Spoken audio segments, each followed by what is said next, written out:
মোহাম্মদ হিজবুল শেখ। আপনার পিতার নাম? আমার পিতার নাম মোহাম্মদ ইলিয়াস শেখ। আপনার বাড়ি কোথায়? বাড়ি মানাকা মুন্সিস্তার আজিম বাজার।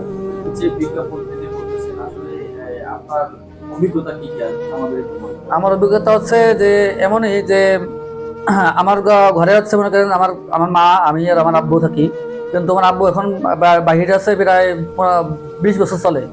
তো আমি মনে করেন যে আমার মা অসুস্থ জন্য আমি একাই মনে করেন যে আগে বাহিরে ছিলাম, বাইরে থেকে এখন আইসি মনে করেন গাড়ি করে চলে আসছি। যেহেতু মনে করেন যে আমি যেহেতু বিদেশে। হ্যাঁ, উচ্চতা কত ফুট? আমার উচ্চতা 5 ফুট 4 ইঞ্চি। আচ্ছা, আপনি কি কেমন মেয়ে চাচ্ছেন? আমি চাচ্ছি যে এমন যে একটা সংসারের প্রতি মেয়েতে টান আছে, বাপের বাড়ির টান নাই, যে শ্বশুর যদি মার মতো দেখবে, ভালোবাসবে, শ্বশুর স্বামীর খদমত করতে পারবে, স্বামীতে যা বলবে তাই শুনবে, ঠিক আছে। আর একটা বাচ্চা আছে আমার, যদি আপনারা কেউ যদি থাকেন তাহলে মনে করেন আমার বাচ্চাটা মানিয়ে নিতে হবে, নিজে মা মতো দেখবেন। আমার বাচ্চার বয়স প্রায় 4 বছর চলে। এমন কোনো মেয়ে যদি থাকেন তাহলে আমাকে জানাবেন।